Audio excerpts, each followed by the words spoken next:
Tuossa on se kuollut, minä olin kakkosella, tuo huuhkaja ja rusakko. Toi oli Pokin pellolla. Edes semmoinen tapahtuma Jaalassa. Tätä rusakkoa. Joo, Jaalassa samana talvena.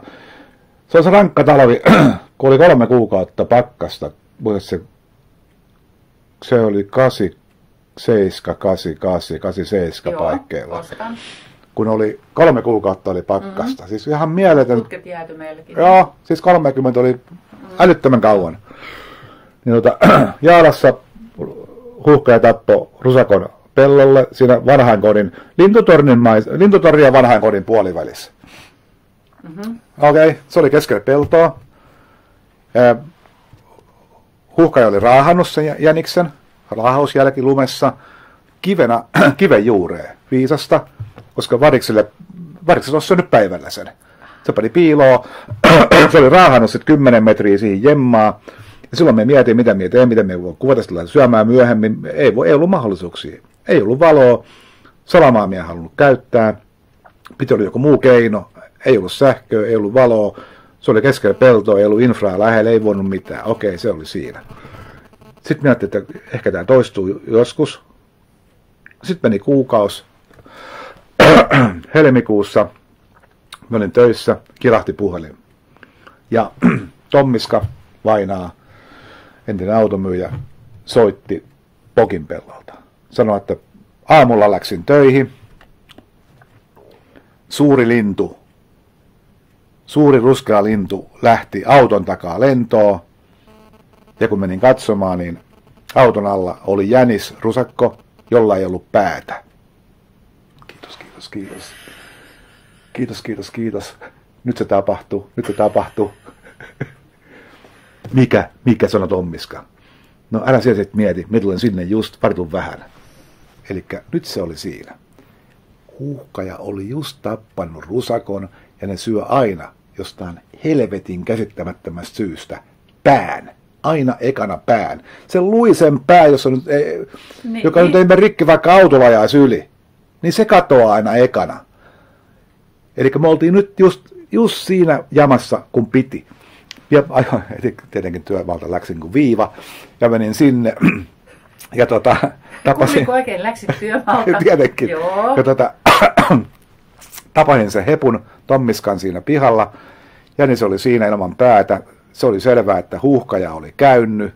Ja nyt tehtiin vaan plään. Ja niin sanoin, että sopiiko, että me tulen ensi yöksi tähän teidän pihaa teltan kanssa. Pakkasta oli niin helvetistä. Teltan kanssa siihen pihalle. Ja sitten sen jälkeen niin mä otan 1000 wattin halogeenin. Ja tuossa on pistorasia ulkona, niin kuin pitääkin. Nyt mulla on sähköä.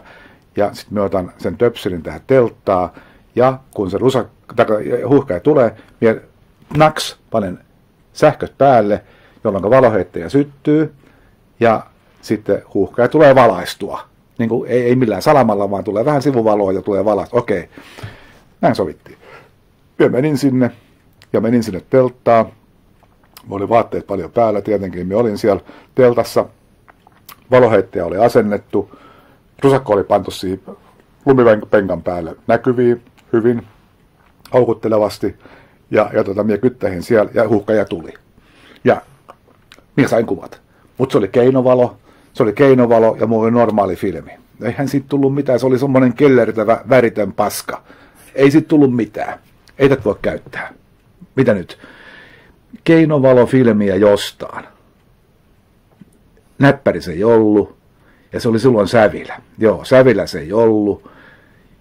Ja sitten mä ajattelin, mitä helvettiä minä keksin. Minä soitin muistaakseni Kouvolan Sanomiin jollekin kuvaajalle ja kysyin, että onko sulla keinovalofilmiä. Ja jostain minä sain kaivettua 2 rullaa keinovalofilmiä. Ja sitten minä menin seuraavaan yönä taas pelipaikalle, koska se on iso eläin, niin sehän riittää ruokaa moneksi yöksi. Ja menin sinne taas telttaan ja nyt mulla oli keinovalofilmi. Ja taas sama peli. Taas minä vartuin huuhkajaa ja taas tulee huuhkaja siinä 10-11 aikaan yöllä täysin pimeässä, taas valot päälle. Ja jo silloin heti eka kerran minä ajattelin, että mitä tapahtuu, kun minä panen valot. Mitä tapahtuu? Niin huuhkaja ei ollut näkevinään koko valoheitin. Sitten ei kiinnostanut yhtään se valoheittäjä. Eli se ei reagoinut mitenkään. Se valo ei ollut, se oli nollaa. Ja nyt mulla oli keinovalofilmi, ja nyt minä saan sitten kuvattua vallitsevassa valossa niin, että värit tulee oikein. Ja toi on yksi niistä, kun sehän valotusaika on aika pitkä. Et se valo oli niukasti, mutta toi oli kuitenkin silleen, että sen silmä on aika terävä. Ja jänis heiluu ja siivet heiluu. Muut kuvathan minä pyrin ottaa totta kai terävinä. Mutta toi yksi oli myös mielenkiintoinen, kun tuossa kuitenkin näkee, että se on jänis, ja tuossa näkee, että se on huuhkaja. Ja kuitenkin siinä on aika paljon niin kuin liikettä. Niin tuolla minä sijoitun kakkoon. Minä olin niin kuin ajatellut, että tuolla voittaa kyllä. Mutta ei se ihan niukasti.